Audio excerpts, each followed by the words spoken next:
It is absolutely wonderful to have you on this episode of Leadership Bites. Welcome. Thank you for having me. Didn't we do? It's a Didn't we pleasure do to well meet there? you, mate. And listen, I've reached out to you via the powers of LinkedIn, and I must be a walking advertisement for LinkedIn because all of this entire podcast is due to LinkedIn. But I reached out. I was looking at what you were doing. I was seeing the posts. I was hooked quite quickly by what I thought or understood it to be. And so I know who you are. And on the audio podcast, I've done a bit of a description. On the video one, I don't do that. So just for people that don't know who you are, who are you and what are you doing? So my name's Emma. I am the founder of a not-for-profit recruitment consultancy called Radical Recruit. So who am I? I am a person who has worked in what I call the human services sector for about 15 years. So working with individuals and groups of people who are essentially marginalised, disenfranchised, and kept on the outskirts of our society because of the systems and the structures that exist within it. I guess, I work with the underdog, if you like, and I started my career in disability, and I've worked with lots of different constituencies who are underrepresented in lots of ways, but in particular within the labour market.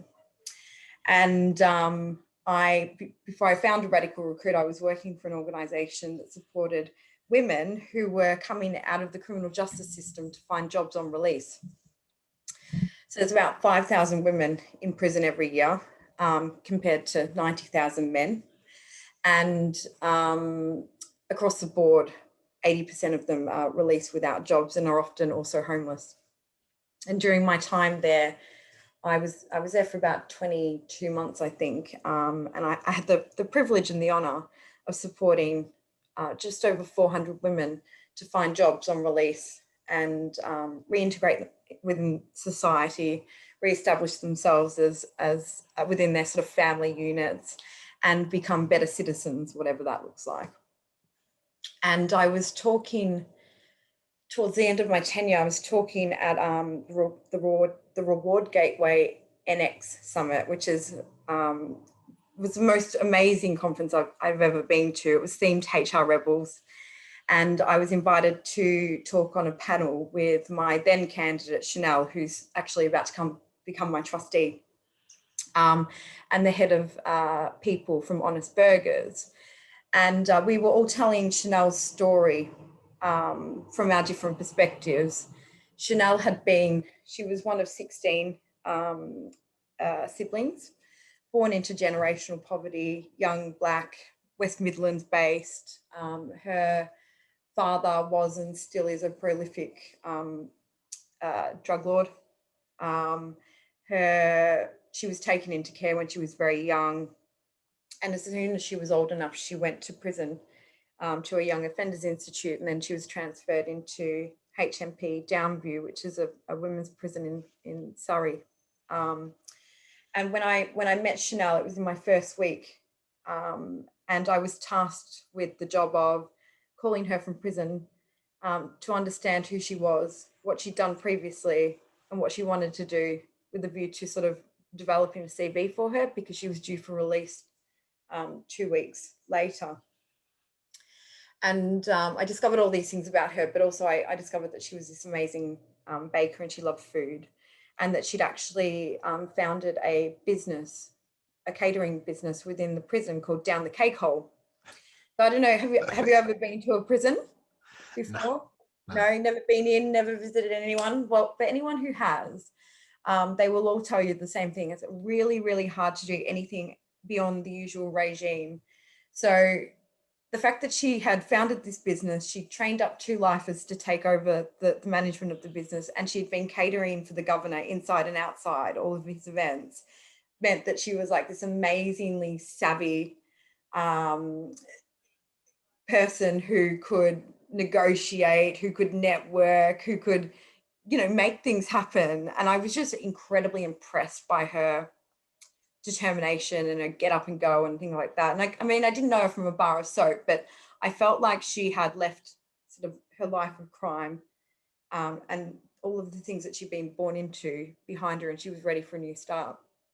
Anyway, we blagged this CV for her and called up Honest Burgers and said, please, can you come and interview her before she gets released, because she's going to be released homeless and without a job. And they came to the prison, and the person that interviewed her tasted a piece of her carrot cake.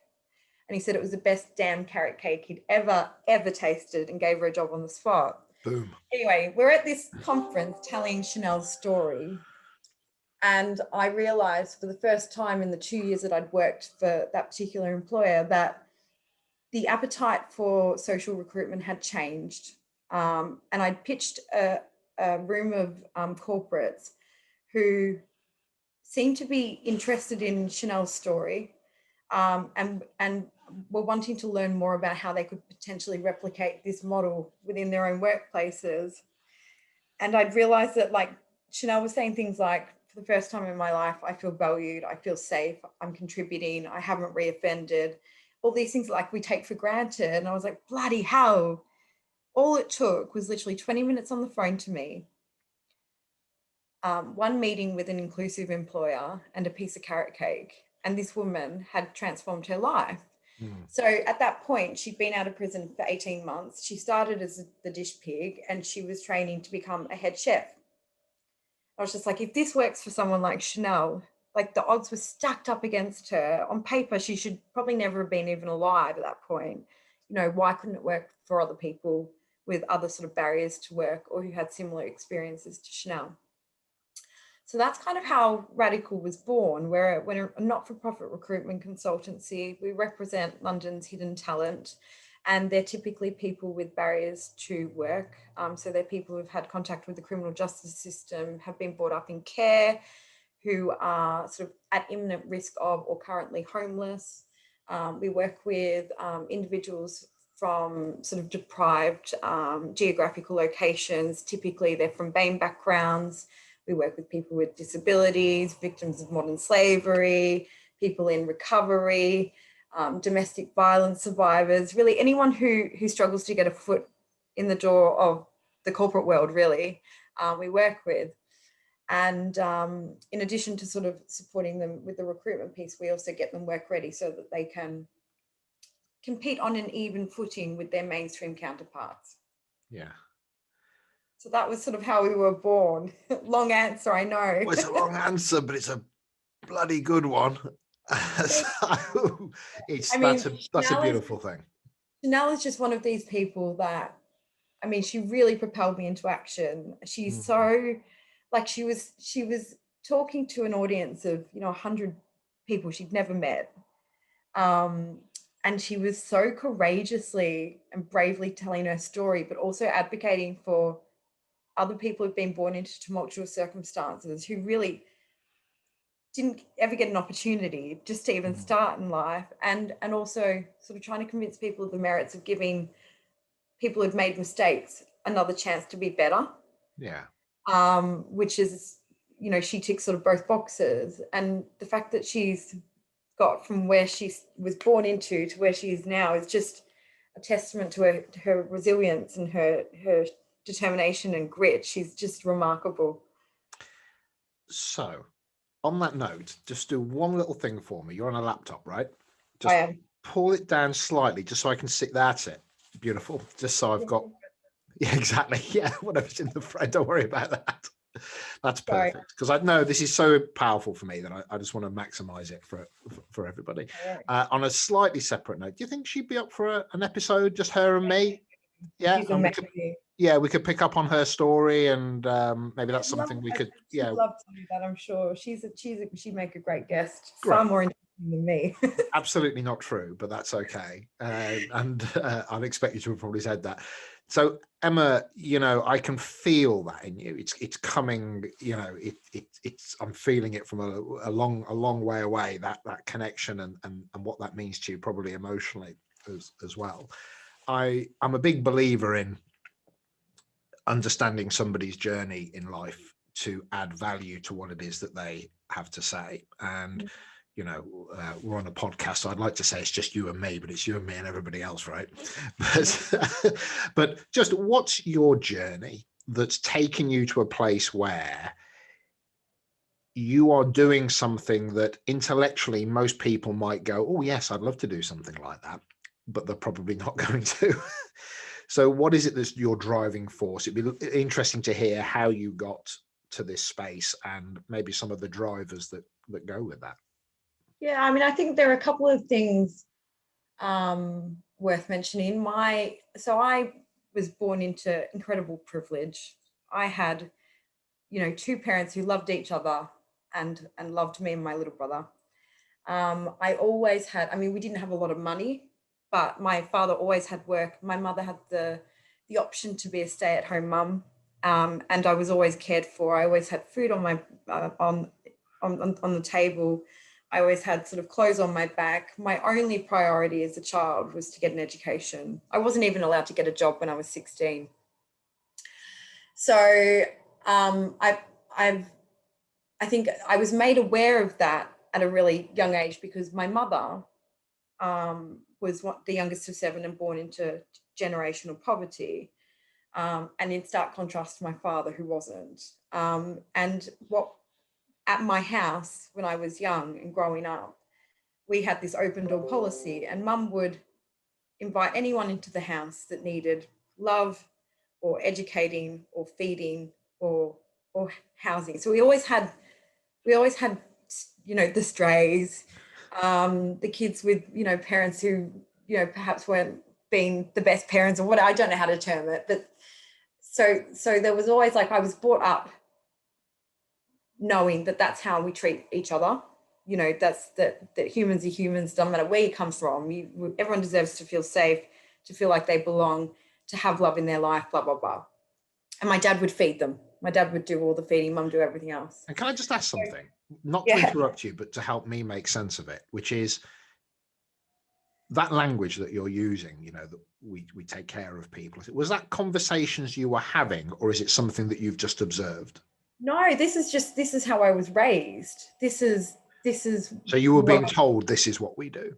No, that was my experience. Right. That was my life. And that was the expectation. There was always, we didn't talk about, race, and we didn't talk about sexual preferences. We just respect people no matter who they are, where they come from. So that was inherent in everything that my family did, all of their behaviors, our actions as a group, blah, blah, blah. So I've always sort of had that. They I guess formed my values and my beliefs growing up as an adult. And then I kind of fell into disability, and all of that became my work life as well.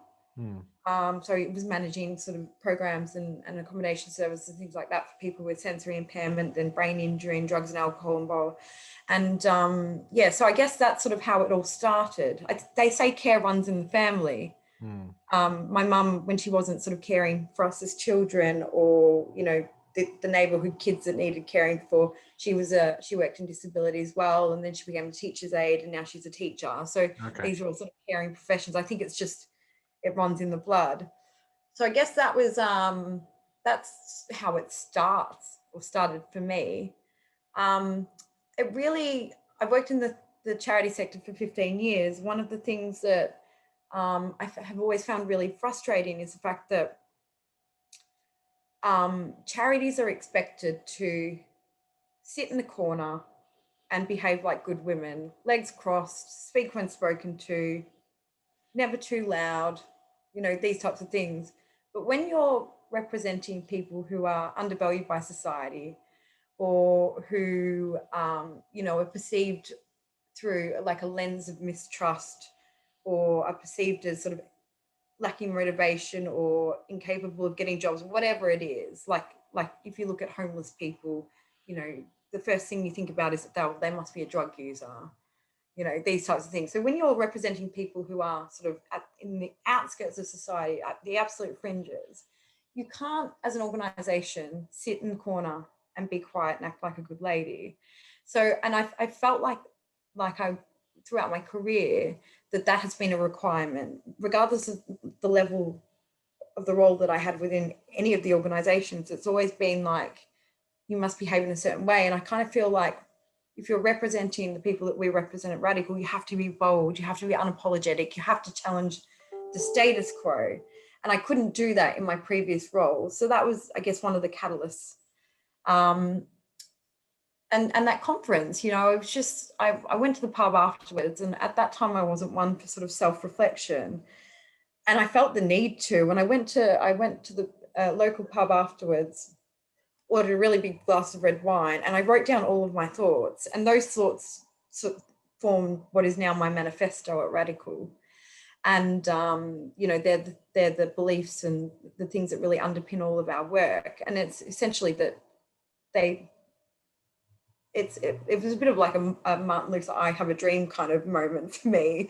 But essentially what I believe is that everyone should have the right to a great job that they love, that provides opportunities for progression. And lots of people don't have that. And, you know, if you look at like recruitment consultancies, there's over 30,000 registered as trading in the UK. They remain largely inaccessible to people with disabilities, to people with convictions, to people who don't have the confidence to walk into the Office Angels or the Reed and sell themselves to a recruiter. You know, if you don't have an ATS optimized CV, it doesn't even get to the recruiter.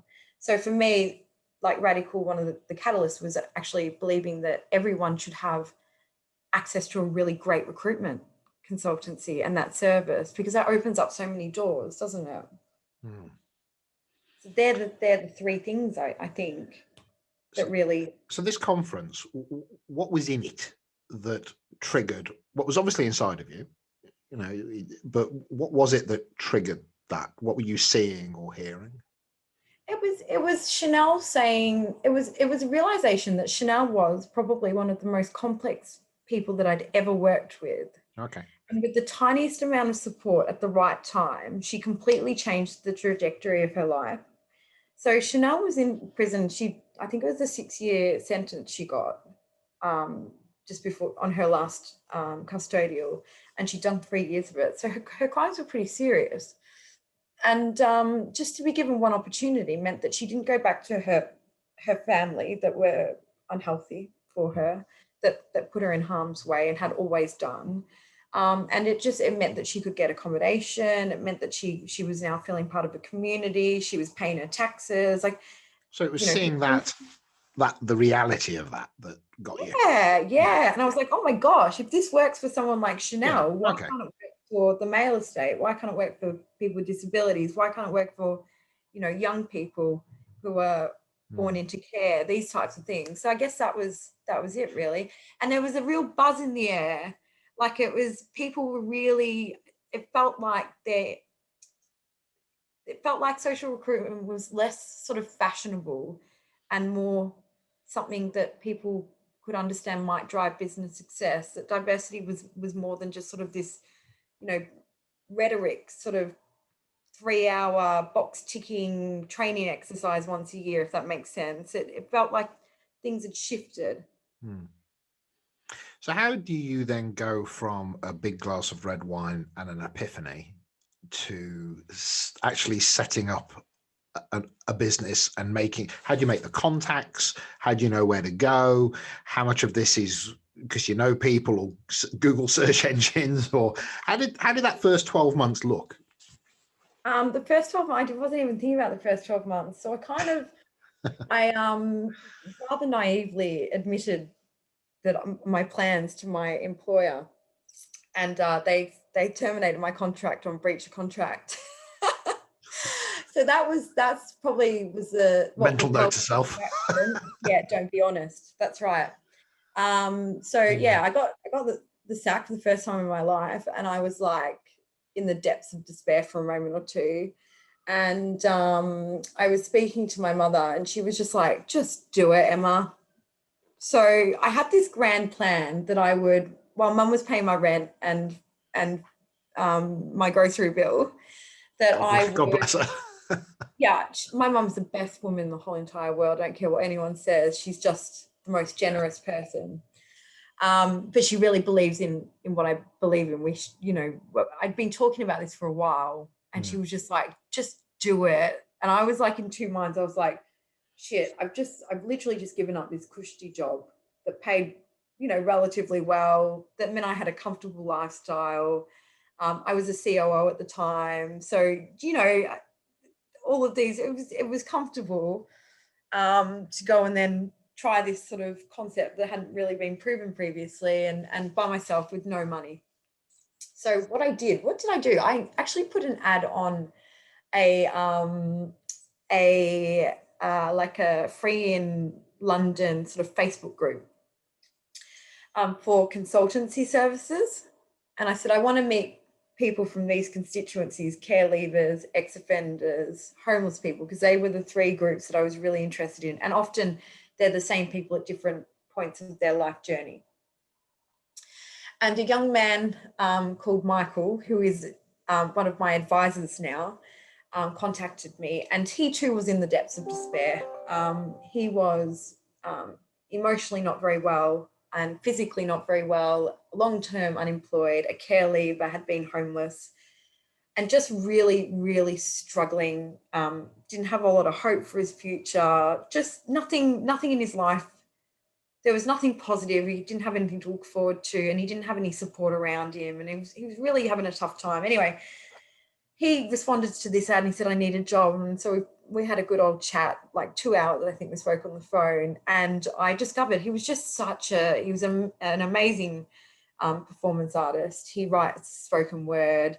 He was really active in the care leaver community, advocating for young people who had sort of also shared experience of care, and perfectly employable, but just didn't have a CV that marketed his skills, and didn't have anyone that really believed in him. So that's kind of how it started. I started off with Michael and I placed him, and then he told his friend Sade, and then I placed her. And then before I knew it, I sort of made 10 placements and then 20 placements, and we're on over 85 now, 14 months later. So that's how it started. And literally, I kind of started talking on LinkedIn and networking. I mean, I was touring other charitable organizations, pitching my service, saying, refer your people to me, I'm going to get them jobs. Like there was no plan. Like in an ideal world, I would have made 10 placements, proven the concept, and then gone to a funder like Big Lottery or the Oak Foundation, Tudor Trust, and said, this model works, give me money, let's scale up together. But Brexit happened, and then the election happened, and Christmas, and now the plague. And, my plan went straight out the window. But we've got a team of 5 currently, and we've made over 85 placements. I think we're on 86 or 87, I'm not entirely sure. And we've placed some amazing people into some great jobs. And we're actually seeing a year on, like Michael's just been promoted. So there's like people are sort of moving and progressing within their chosen careers, which is a beautiful thing. And I'm working with just the most amazing people, and we've just been funded by the biggest funder there is, the Ministry of Communities, Housing and Local Government. Might be the other way around, not sure how the acronym is. And we're working with rough sleepers that have been temporarily housed on account of COVID, and we're getting them jobs. And it's just, there was no plan really. There still isn't a plan. We've got a strategy meeting tomorrow because year 2 needs to be more organised than year 1. Okay. Put it that way. Yeah. If this thing's going to keep rolling, then yeah. I mean, it's amazing. I was begging businesses for their vacancies, and I was doing it for free. We've just signed Warner Brothers. We work with Mighty. We work with Compass Group. We've got some big, high street brands that have approached us, which is a testament to the caliber of the people that we're representing, and the hard work the team have put in over the last 12 months to build our brand and prove the model. So yeah, things have really changed over the last 12 months. I'm very proud. It's a lot of information. It makes me pause. It's very powerful to hear somebody talk about something that they're passionate about, but also adds value to the world. You know, we often try and there's lots of people that work in roles where there's a product or a service, and you know, they're very proud of it and they're genuine people working incredibly hard, but the product or the service is relatively benign. You know, if it's hubcaps or something like that for car wheels, it's the product itself isn't per se doing something. So to hear somebody talk about something that is having a definitive effect, I think is hugely powerful. Has social media been the key to being heard? 100%. I don't have a marketing budget. Hmm. So, I mean, we rely on, I think that the biggest barrier to our people finding work is the public's perceptions of them. And when I was really green, I was trying to change people's minds. And what I realized 12 months ago. yeah, really. I was sort of on this mission to change everyone's mind, which in hindsight is incredibly naive. It's a lot easier to add to people's perceptions. And I think the best way to do that is to prove that one person and one job at a time, that homeless people, that ex-offenders, that young people, all of these people that are sort of viewed through a lens of mistrust, who are perceived to be antisocial, who assumed to not have sort of the skills or the qualities required to sustain work or get it in the first place, do actually make valuable members of staff and also the community. And so I do a lot of storytelling on LinkedIn because it's cheap. Well, it's free actually. Yeah. And people love a good news story. And I saw it. I see a photo of a beaming face and with it, and I'm in, you know. Yeah. I mean, I'm no influencer or anything like that, but I mean, a good post, you can get sort of 40, 50,000 views. There's two things there. One, you may not be an influencer, but you definitely have influence. And getting 40 to 50,000 views with what LinkedIn's just done to the algorithm recently, which is to reduce people's scope and scale because they want people to advertise. Yes, that's massive. Well, I mean, it's a story itself that's massive. I mean, I'm thinking about. Well, no, the fact that reach, it tells you the power of what you're offering, that it's still having that reach. It tells you how powerful it is.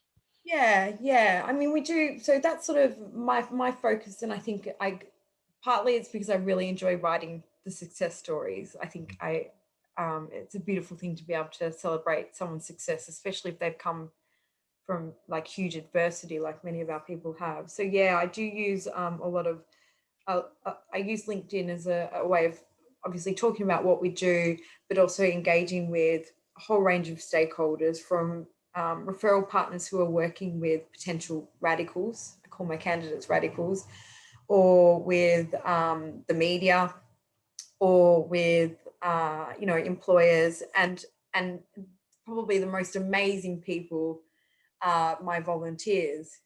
So we've had over 300 volunteers support our work, and I found them all on LinkedIn, and they're typically recruiters or TA specialists of some description, and they are amazing. What stand for?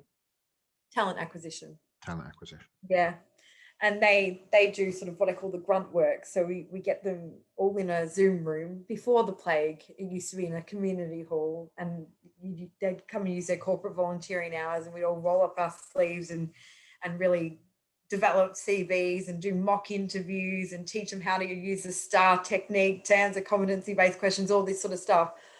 So, I mean, LinkedIn has been just an amazing vehicle for, one, telling our story, the radical story, celebrating the success of the people we support, championing like the great practice that's happening with our partners, because like it really does require, we only work with businesses who can sort of prove their D&I rhetoric is more than hot air. So we work with businesses who want to turn their rhetoric into action by recruiting sort of. So that's diversity and inclusion, right?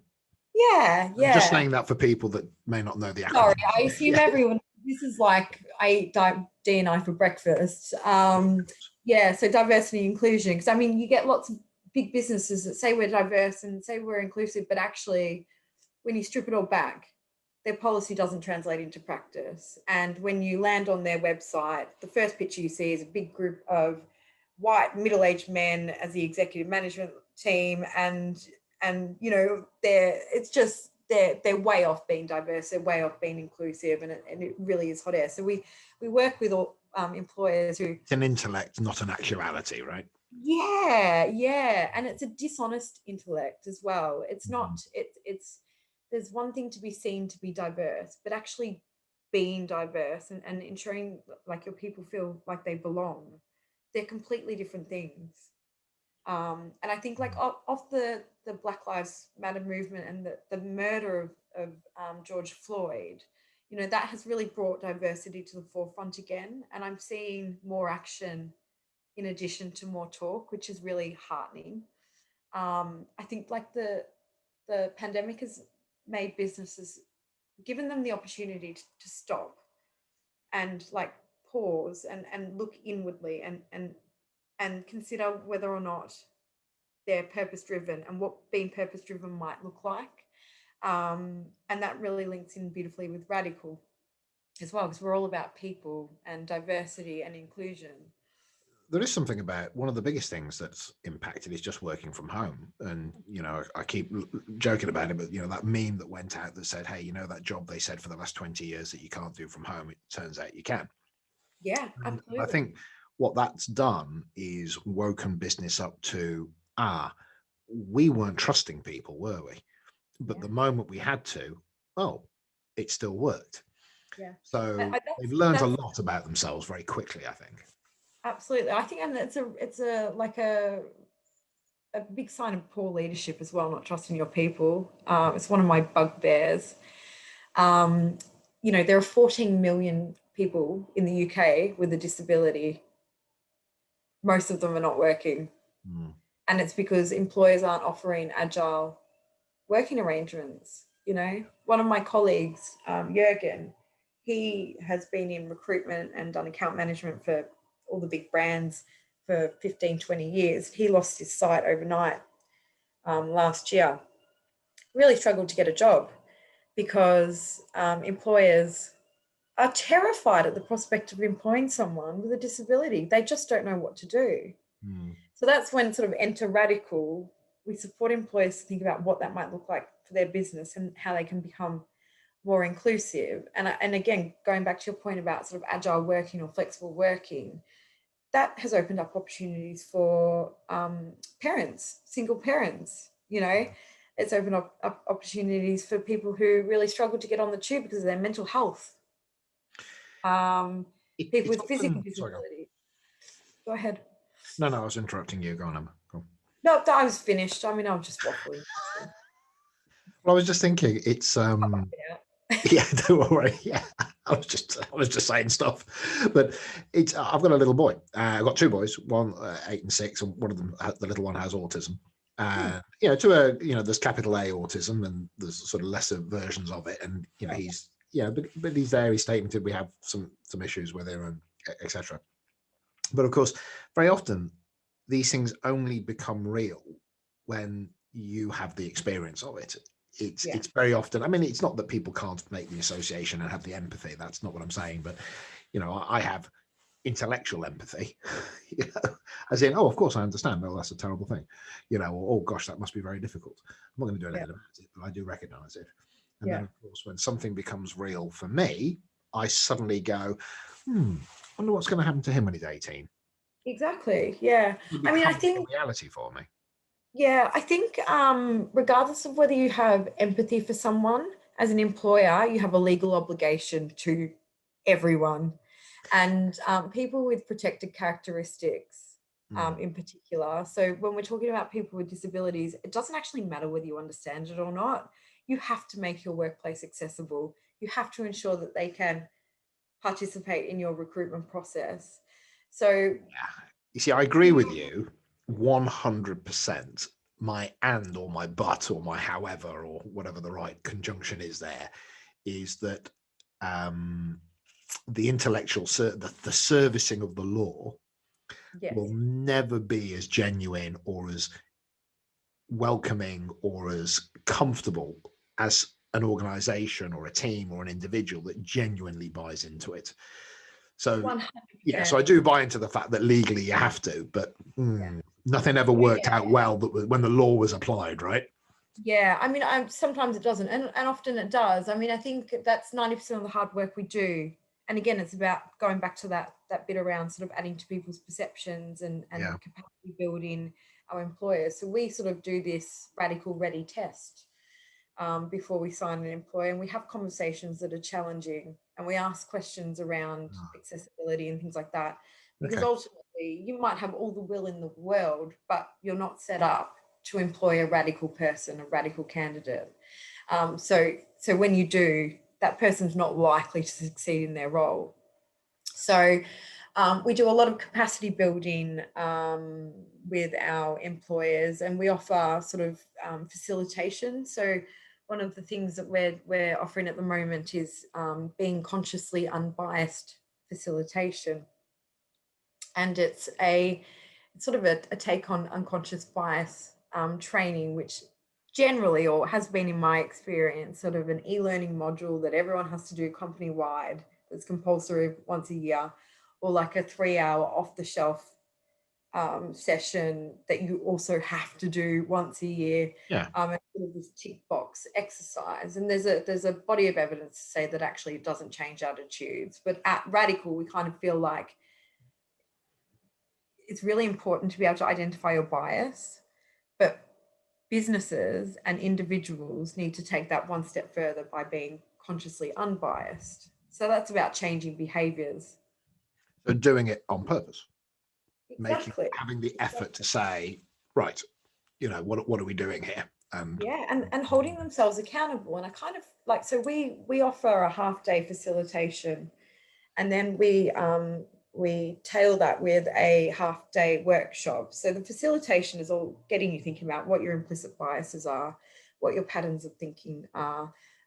We talk about diversity, because diversity, when you think about diversity, what's your definition of diversity? Give me an example. This is a horrific moment, but I think the ability and the will to factor in difference. Right. So when I ask this question of employers, I generally get the answer, well, diversity refers to people with disability. We talk about gender, we think about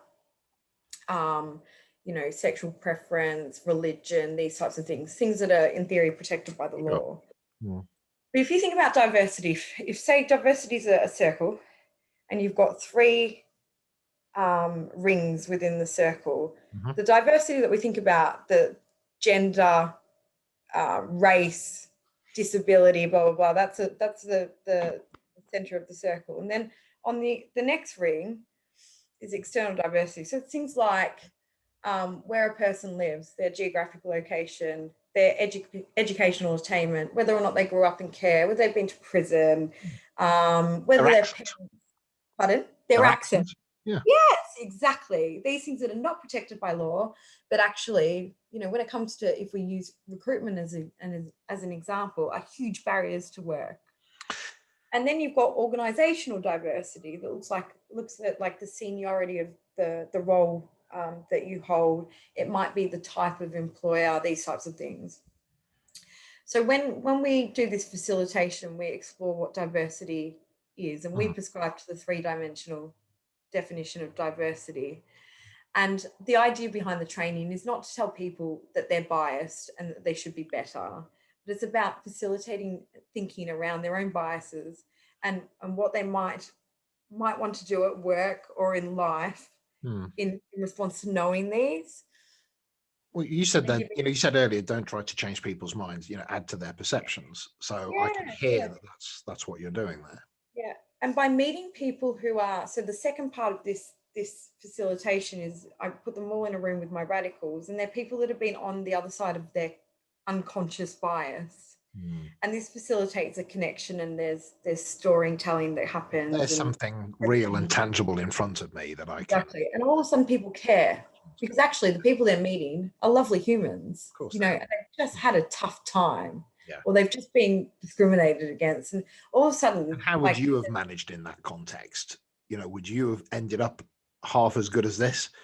Would you have taken a left instead of a right? Exactly. So they do. So what we get them to do is a practical task, and it to the benefit of the radical, because I'm very efficient like that. So we get them to do either a coaching session. It could be teaching them how to develop a personal elevator pitch. It could be getting them on LinkedIn. It could be a CV review. It could be a mock interview, whatever. And then we debrief at the end and we ask those questions and we have those conversations. If you were this person,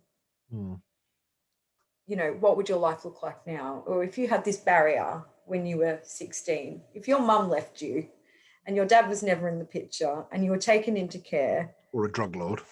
Yeah, there you go. What would your life look the same? And all of a sudden, things that aren't really relevant to people like you and I, because we're incredibly privileged, become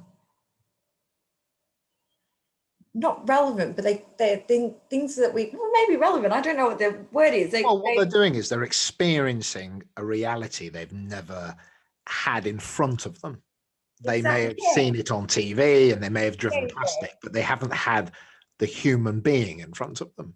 And that and this is the idea. So it's literally, and the conversations go, everywhere. Every session's different, and it really depends on who's in the room. But they're always really, like, you walk away, even as a facilitator, you walk away thinking, oh God, I've learned something about myself, about the world, about other people. And what we do then is we ask people to sign up to be change makers in their workplace, and we give them practical tools that they can use and go and implement in their workplace. So it might be like, starting a D&I book club whereby a member of staff reads a piece of literature relating to a D&I topic, like white fragility, for example, and reports back what they've learned to the group. Or it could be that they put D&I on the senior leadership team meeting agendas, for example. Or it could be reviewing policy to ensure that the language we're using when we describe people with disabilities is inclusive. So these are the types of things. And then we check in with them once a quarter to keep them accountable and to share best practice and exchange ideas and support with other delegates from the same courses joining in. And so there's this sort of peer learning happening, and essentially it's to keep people accountable, because you can't just do a 3-hour session. Would you offer that out to people that as a training program to organizations, and which would maybe also be a revenue stream for you outside of sort of that? Enough, we've had to look at what we can take to market. So a lot of the sort of capacity building, that getting employers radical ready stuff that we used to do for free, we've had to find a way to make money off, because my business model relied on pre-apocalypse charging for recruitment fees. Of course, no one's spending money on recruitment, and they're less likely to pay for an ex-offender candidate or a homeless candidate or whatever. So it's pretty tough. So we do offer that. We've soft launched it. We've not got loads of beautiful, sparkly marketing materials, but that too is on its way. And so we deliver that, and another session for corporates about it's called Leading Radical People. And basically we support people leaders, hiring managers to revisit the fundamentals, of leadership, like empathy and curiosity and adaptability and an active listening. And then we also introduce them to a trauma-informed approach, because most of the people that we work with at Radical have experienced some trauma in their lives. And I think that's probably true of the population of the world. I think there's a lot of people who are functioning through, by the time trauma is not this thing 50, that something's happened to you probably. Yeah, that's right. And I can't, it's when I think back to the managers that I've had, they weren't managers, they were leaders, number one. They were empathetic always. They asked questions, they were curious, they cared, they were adaptable, but they also acknowledged that it's just a human at the end of the day. We all make mistakes, we all need support in different ways, these types of things. So it revisits all that. It provides sort of a level of supervision ongoing for people managers. so that when they're hiring our radicals, say, who are coming from, you know, a homeless background, surviving the streets is bloody hard. It's traumatic. I mean, the things that these people have lived through. But their adaptability, their tenacity, their problem solving. Absolutely. They bring so much, that you cannot learn in a classroom. Yeah. You know, you can't teach resilience. Their situational sensing, their ability to kind of realize when an emotion has shifted, you know, that's it may not be elegant, but it's in there. Yeah, absolutely. Absolutely. And with the right leadership, the right support, delivered through a trauma-informed lens, these people can become assets. And like, if you think about like right now in this moment, who are the best people to have in your business? Ones that know Excel really well, or ones that can change and flex their approach and who don't shake easily? And, you know, like these are traumatic times, aren't they? They're hard times for people everyone. are forged in fires, and I think if you've been through something of a level, then, you know, it's the Crocodile Dundee kind of gag of, you know, you think this is a, you know, this is a knife. No, this is a knife. Well, oh, this is traumatic. Oh, no. This is not traumatic, let me assure you. Yeah. I've experienced traumatic. And so the level of their kind of capacity is greatly improved by the experience that a lot of people never and have they're had. things that you can't teach as well. So you might have the most, you know, I can't think of a good university. I didn't go to university. Well, I did, but I didn't finish anything. What's the best university in the UK? Oxford. No, is that American? Let's just say Oxford or Cambridge or something. Yeah, okay. Yeah, so you can have a Cambridge grad who's had the best education, on paper looks fantastic, but actually anytime something changes within the business, or they're put in a pressurized situation when they have to think on their feet, or they come under fire because the stakeholder's not happy or whatever, their degree is not going to help them manage that situation. There are some organizations that have stopped hiring. You know, we've got to have a first. We've got to have somebody from university. Actually, what we want is somebody. I think it's Google that have put programs online that gone, look, rather than do your 3-year degree, complete these online courses and then come to us for an interview, because the reality is we want to hire the right human beings, and as long as you're of an intellectual capacity, we'll show you how to do it. You can learn, exactly, and everyone's capable of learning, aren't they? Yeah, I mean, the 3-year degree and the merit that goes with a 3 or a 4 or whatever it is degree. I mean, if you're going to be a doctor, fine, I'd like you to understand medicine, but that would be really nice, I think. Yeah, that would be pretty handy. But there are certain things where you go, how does your, you know, history degree help you, you know, being an IT consultant or whatever it is? So that is fascinating. And I was just harking back to this question about diversity. I worked with an organization that brought in a new head of leadership, and the first thing they asked me was, so Guy, well, they said, oh, so Guy, you don't have a degree? And I was like, no, I don't know. Is that that's bias? That's bias. Yeah. And that's that middle ring of diversity that we were talking about. And the thing, and then as I got to know them, I said, as a matter of interest, if I came for a job, would you have given me the job? And they said, oh no, I wouldn't have even seen you. No. Because your CV wouldn't have had a degree on, so I wouldn't have seen you. I said, so just to be clear, you wouldn't have given me the job? No. Okay. Now, about a year later, when testimonials are coming in and I'm achieving certain things, it's, oh, yes, I'm really happy for you to, I like the fact that, you know, I'm happy that you're in the role. I said, but interestingly enough, you're still not using anybody apart from me that doesn't have a degree. Yeah. So even though you have data in front of you that proves and evidences a new truth, you're still not shifting. And that was very interesting to me. Well, it's interesting. It's infuriating. It's so commonplace. Yes, Guy, I can't tell you. And it's like I have these conversations. I seem to get away with it. I think it's because I'm Australian and people just assume we're all really brash or whatever. But actually, they're infuriating, these conversations. I'm constantly saying, you are not being radical enough. Yes. You know, there's this body of evidence that says that diverse teams innovate better, they problem solve better, they affect your bottom line better. They drive business success. But it's not They're as more comfortable, resilient in and crises. it's not as easy to manage. It requires management competence. It requires emotional intelligence to manage. I don't know. I think it requires people with power to give some of their power away.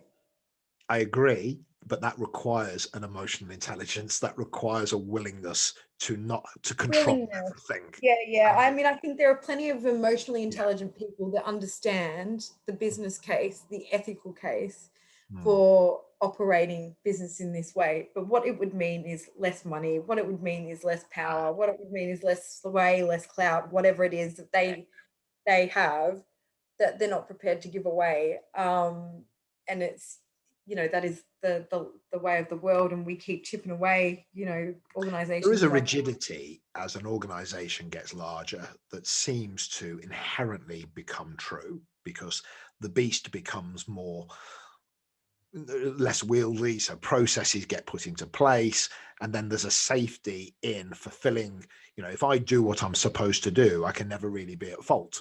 So I apply the process, which then by definition creates a lack of tolerance for anything that's outside of the norm. So there is that. How do I bring the weight of the value of difference? Yeah, and that's an interesting, I could probably crack open a bottle of wine with you on that one and spend most of the evening on that topic. And maybe some bread, because they're perfectly paired together. I think, again, like we talk about this through our facilitation, it comes up. And I think, you need if it's not being led by the top, and if the culture isn't there or whatever, you need people to champion it, and it needs to be relevant, and they need to be equipped to sort of challenge the status quo, and they've got to have the right language, and they've got to make it everyone's business, like diversity, equality, inclusion, belonging. It has to be everyone's business. It can't just be a policy. It can't just be a strategy. Everyone has to be responsible for it. Otherwise it doesn't work. It feels very much like health and safety, which is when I work with construction companies and utilities companies, they look at health and safety fundamentally differently to office-based, non-construction orientated organizations, because health and safety is a thing, but when you're on site and people can not go home if it goes wrong, these people live and breathe health and safety. So it's beyond the tick boxing exercise. It's a definitive need. And I've thought about this. I used to sit in these really, really boring board meetings, and I had the wonderful job of developing a what are they called? Risk register. Okay. So on this register, you've got health and safety, you've got finance, you've got blah blah blah, and that. No mention of health. No mention of diversity, equality, inclusion, belonging. Not even a sniff of it. So if we treated, it's in the HR policy somewhere, right? The same way. If it were the responsibility of the board, and it was delegated to the executive, who delegated down, everyone had a job to ensure that from a risk perspective, D&I was on the agenda. It was built into, and your organization's systems, structures, policies, processes. It was lived and breathed. It was important. It was as important as being financially viable. It's as important as being, having safe places for people to work. Then it would be we'd be having a completely different. So this is the triple bottom line concept, right? Yeah. Commercials, culture, and sort of the and society. And I think the thing about something like health and safety is that senior group can be sued, and it doesn't matter how far away they are from the front line, they can go to jail. And or of course that's one thing, so I'm definitely paying attention to that, and then for certain things, well, I get bonused on it. Yes. So again, this comes down to people, risk and reward. If something's highly risky, I'm going to compensate. If something's highly rewarding, and if it's got to go into that until people just have an inherent will to do it. At the moment, it almost has to be put in to something that says if you don't do it, there's a risk, and if you do it, there's a reward.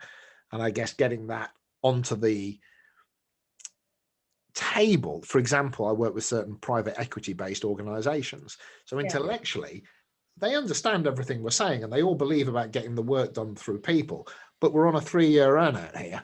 So am I really going to take on some of the issues that are going to help the world, or am I going to make a shed load of money in the next 3 years? And that's really where my energy is going. So there's a lot of stuff going on there. I mean, I think that the corporate world, the business community have huge power. I mean, if they all invested a tiny amount of money into a social cause, the world would be a far better place. Yeah. It would be a far more equitable place. You know, the power of the corporate world cannot be understated. And actually, in times like these, its leadership is indispensable. You know, we while the corporate world have been furloughing themselves, the third sector have been powering on and supporting even more individuals who are now living in poverty just to survive every day. You know, I visited a soup kitchen the other day. They feed 150 people 3 times a day, 6 days a week. They're located on Tottenham Court Road. They're powered by volunteers and donations. You know, 100K from an organisation like, I don't know, BlackRock, someone, you know, Larry's constantly talking about CSR and D&I and stuff like that. That would power them for a whole year. Yeah. You know, and enable them to bring on some paid staff and really plan for the future. Like it's just, you know, doing good doesn't have to cost a lot of money either. It's if everyone threw a couple of grand in the pot, we could go for years and years and years, Radical, and change, you know, put hundreds and hundreds of people into work. I spent less than 60 grand last year and we put 80 people into work. Well, I hope somebody hears this, and I'm sure they will. You know, it's there's lots to be said.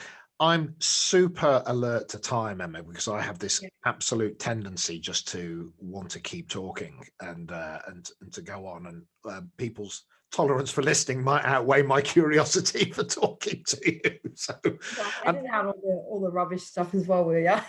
Well, the thing is, this has been. Well, I've loved this. I've loved hearing your passion. I've loved hearing your fluency on the topic, and you know, people can be passionate and not well thought through. And you know, you know what you're saying. You get it 100%, and you're doing it. You're not just theorizing. So it's incredibly powerful. So I'm going to bring us to a gentle close. I'm going to make sure that we stay in contact to see if, you know, maybe sometimes I think that, there might be another podcast that can help or add value or whatever, but who knows? But just on a personal note, website, how would people make contact with you to see and to review what you're about? I'll put the links in the description anyway, but it'd be great just to hear that from you. Yeah, so we have a website which is needs reviewing, but it's all very Martin Luther, I have a dream. So it's my manifestos on there, and it's not fit for purpose, but you can reach us there, and there's a contact form. That's www.radicalrecruit.co.uk. We're on LinkedIn, and if you want to treat yourself to a good news story, LinkedIn is the account to follow. We also are on Twitter and Instagram, and you can email us at hello@radicalrecruit.co.uk. Okay, well, I'll put all of that in the description. So just on a personal note, thank you so much. I'm going to press the stop button in a moment, but I just want to say thank you so much for coming on this episode. Me. I always like our chats. Thank you. I know, awesome, right? Yeah.